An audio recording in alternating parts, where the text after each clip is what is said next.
Bienvenue pour cette nouvelle séquence de paroles de la vie éternelle avec Marc Joseph. Nous sommes aujourd'hui le 4 octobre 2023. 4 octobre 2023, c'est encore un jour de grâce que Dieu, le Père de Jésus-Christ, nous donne. C'est un jour de grâce et de bénédiction. Pourquoi jour de grâce? Parce que Jésus-Christ a promis d'être avec nous, d'être avec toi tous les jours, jusqu'à la fin du monde. Or, ce jour du 4 octobre, le monde existe encore. Donc, si le monde existe encore, c'est que Jésus-Christ est encore avec toi. Car il a dit jusqu'à la fin du monde. Et je suis encore revenu ce 4 octobre te rappeler cela, pour te dire, pas de panique. Tu n'es pas seul. Jésus-Christ est avec toi. Jésus-Christ t'accompagne. Il est rempli de la toute-puissance de son Père qu'il a envoyé pour toi, qu'il a envoyé vers toi. Ne te décourage pas, ne baisse pas les bras, ne te laisse pas écraser par les événements. Fais tout ce que tu peux faire. Pour le reste, place ta foi en Jésus-Christ. Élève ta voix, élève ton âme vers lui, dans la prière. Implore sa grâce. Et Jésus-Christ est là pour te faire grâce, parce qu'il veut te faire grâce. Il est de la volonté du Père que la grâce de Jésus-Christ soit dans ta vie. Jésus a dit que son Père a tellement aimé le monde. Il a tellement aimé.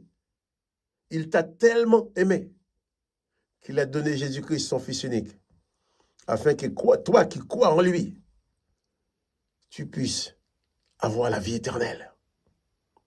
Afin que quiconque croit en lui ne périsse point, mais qu'il ait la vie éternelle. Et ça, c'est très fort.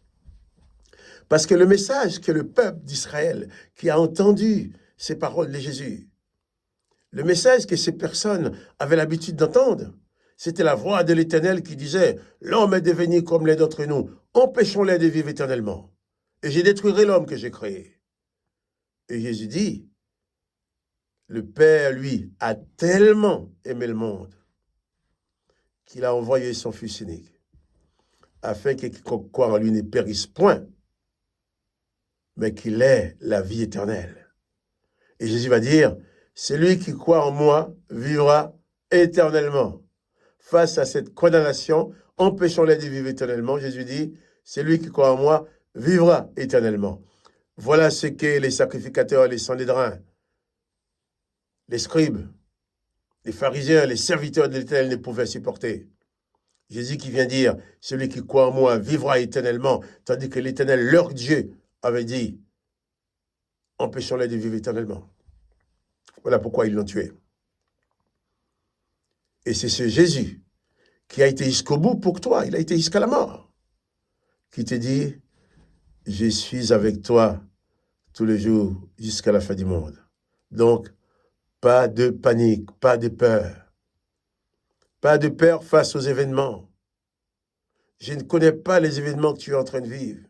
Je ne connais pas les problèmes de ta vie. Je ne connais pas les oppositions que tu rencontres aujourd'hui. Mais je suis sûr d'une chose, c'est que quelles que soient les circonstances de ta vie, Jésus-Christ est avec toi tous les jours jusqu'à la fin du monde. Donc, il est avec toi à l'instant même, dans ces circonstances. Que le nom de Jésus-Christ soit béni. Jésus-Christ dit aussi qu'il n'est pas venu dans le monde pour juger et condamner. Il est venu pour que le monde soit sauvé. Oh, que son nom soit béni. Ce n'est pas une question de mérite. Jésus n'est pas venu sauver ceux qui peuvent payer. Jésus n'est pas venu guérir ceux qui peuvent payer. Jésus a guéri beaucoup de gens, mais il n'a jamais demandé de l'argent. Quand le jeune homme riche est venu vers lui, beaucoup de pasteurs aujourd'hui, qui se transforment en collecteurs des fonds, auraient dit à ce jeune homme riche, va vendre tout ce que tu as et viens soutenir mon ministère. Jésus a dit, va vendre tout ce que tu as, distribue-les aux pauvres. Jésus ne nous demande pas de collecter des fonds. Il nous demande de propager les paroles de la grâce gratuitement. Et ça, je le répéterai toujours aussi, parce qu'il y a trop de personnes parmi les frères et sœurs qui tombent dans ces pièges, qui tombent entre les mains de ces personnes qui sont là pour collecter de l'argent, qui sont des marchands de prière, des marchands de prophétie. Jésus-Christ est avec toi, pas pour te faire payer, mais pour te sauver, par grâce. Donc c'est un jour de grâce, ce n'est pas un jour de commerce, ce n'est pas un jour de solde. La grâce n'est pas un solde. Ce n'est pas un jour où tu vas acheter. Jésus-Christ ne vend rien. Et les serviteurs de Jésus-Christ non plus ne vendent rien. Tous ceux qui te vendent la prière, qui veulent te vendre la grâce, qui veulent te vendre la guérison, la bénédiction, ils ne sont pas de Christ. Ils prononcent le nom de Christ. Mais Jésus-Christ dit, le disciple accompli sera comme son maître. Quelqu'un qui te demande de payer une prière, une prédication, de payer une prophétie, eh bien c'est la preuve qu'il n'est pas disciple de Jésus-Christ, il n'est pas comme le maître. Jésus, en mourant sur la croix, a tout payé. Et nous avons la mission de propager la grâce. Nous avons lu comment Jésus a expiré hier, et comment même les centeniers qui avaient l'habitude de voir mourir les crucifiés, en voyant mourir Jésus, a reconnu que ce Jésus n'était pas comme les autres. Oui, c'est Jésus qui t'accompagne, n'est pas un homme ordinaire. Il n'est pas comme les autres personnes que tu connais. Il est tout-puissant. Il est amour. Il est bonté. Il est grâce. Et souvent, Jésus est tenu de compassion devant les situations difficiles que tu vis.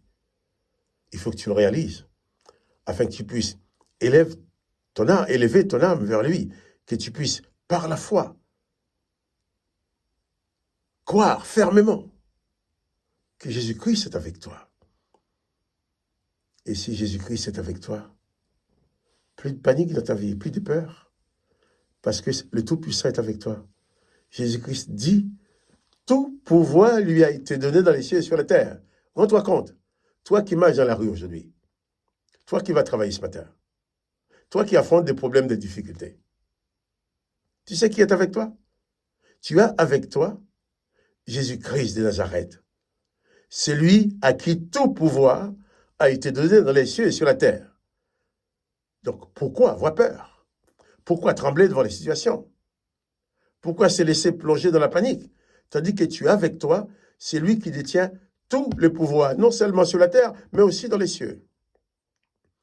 Et c'est ce Jésus-Christ qui te fait la promesse.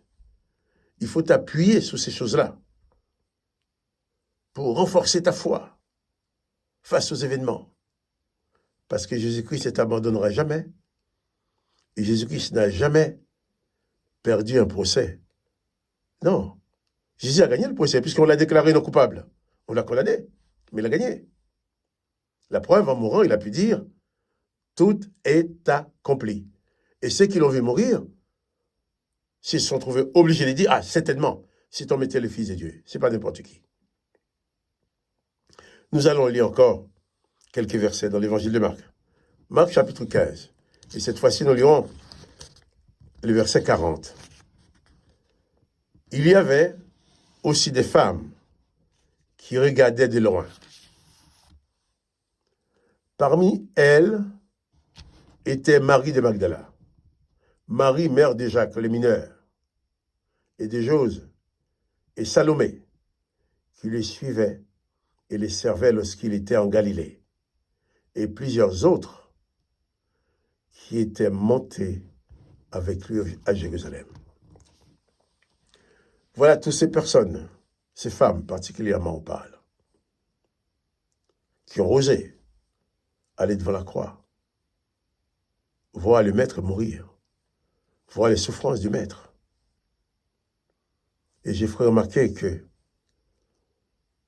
après la résurrection, nous le verrons dans notre texte, c'est encore une femme qui la première est arrivée vers Jésus. Et c'est à cette femme à qui le premier message de la résurrection a été confié pour apporter aux apôtres. Jésus va lui dire à cette femme, va dire à mes frères qu'ils les attendent en Galilée. Va dire à mes frères que je suis ressuscité. Donc le message de la résurrection de Christ, c'est le plus puissant message qui puisse exister. Mais Jésus l'a confié d'abord à une femme pour la porter aux hommes. C'est parce que la femme a toujours été la maman des hommes. Mais Jésus a confié ce message à une femme. Et aujourd'hui, on entend des personnes qui ont dit que la femme ne doit pas prêcher l'évangile, que la femme ne doit pas servir. Eh bien, tous ces gens-là aussi sont en opposition à Jésus-Christ.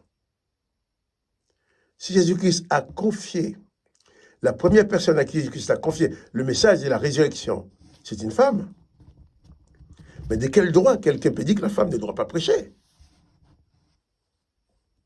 Jésus a même dit, si personne ne pêche, même les pierres parleront. Donc ce n'est pas la femme qui ne parlera pas. Mais que nos sœurs continuent à prêcher l'évangile. Je dis bien, je ne dis pas que nos sœurs commencent à faire du commerce avec l'évangile. Je dis prêcher l'évangile de la grâce, qui se prêche, qui se donne gratuitement. Prier pour les malades gratuitement. Mais si la femme commence avant de la prière, au lieu de prier pour être payée, mais achète des pommes de terre, va les revendre au marché, tu feras des bénéfices honnêtes. Mais si tu demandes aux autres de te payer pour avoir prié pour eux, là tu ramasses de l'argent malhonnêtement. Et ils ne voudraient pas être à la place de cela. Tu veux avoir de l'argent? Va travailler, cherche un boulot. Le fait d'avoir un travail ne t'empêche pas de prêcher l'évangile. Tu me dis, on sera moins disponible. Oui, moins disponible. Mais tu te rends plus disponible pour aller racketter les gens? Non. Prends un boulot. Va travailler comme tout le monde. Ces femmes-là ont suivi Jésus. De loin, ils regardaient. Elles regardaient, excuse-moi. Il y avait aussi plusieurs autres femmes dont on ne donne pas les noms, qui étaient là aussi, qui regardaient. Ils croyaient en Jésus. Ils ont suivi Jésus jusqu'à la croix. C'était difficile pour eux parce qu'elles avaient quand même peur. C'est difficile pour elles. Elles ont suivi Jésus, ces femmes-là, jusqu'à la croix. Maintenant, toi, jusqu'où vas-tu suivre Jésus? Je laisse la question en suspens. Es-tu prêt à prendre tous les risques pour le suivre? Pour suivre le Maître? Mais le plus important, c'est que le Maître a promis d'être avec toi tous les jours jusqu'à la fin du monde. Ça, il ne faut jamais l'oublier. Il ne faut jamais l'oublier. Sur la croix de Golgotha, Jésus-Christ a été crucifié. Il a subi la peine de mort dans ces circonstances atroces. Mais ceux qui l'ont vu mourir ont reconnu que c'était réellement le Fils de Dieu. Et c'est Jésus-Christ n'a jamais demandé à personne de lui payer quoi que ce soit, puisqu'il a apporté le message de la grâce. Dans la grâce, il n'y a aucune notion de paiement ou de mérite. Alors, faisons comme Jésus. Prêchons les paroles de la vie éternelle. Communique la paix, communique la guérison, communique la grâce aux autres. Gratuitement. Oui, la grâce, c'est gratuit. Jésus-Christ a tout payé au prix de sa chair, au prix de son sang. Il n'y a plus rien d'autre à payer. Alors, que le nom de Jésus-Christ soit béni, que toi aussi tu sois béni. Quant à moi, Marc-Joseph, je te dis, n'oublie pas de mettre un petit coup de pouce, j'aime. Et surtout, n'oublie pas que Jésus-Christ est avec toi aujourd'hui, tu n'es pas seul. Sois donc béni. Et à demain matin pour une autre séquence de paroles de la vie éternelle.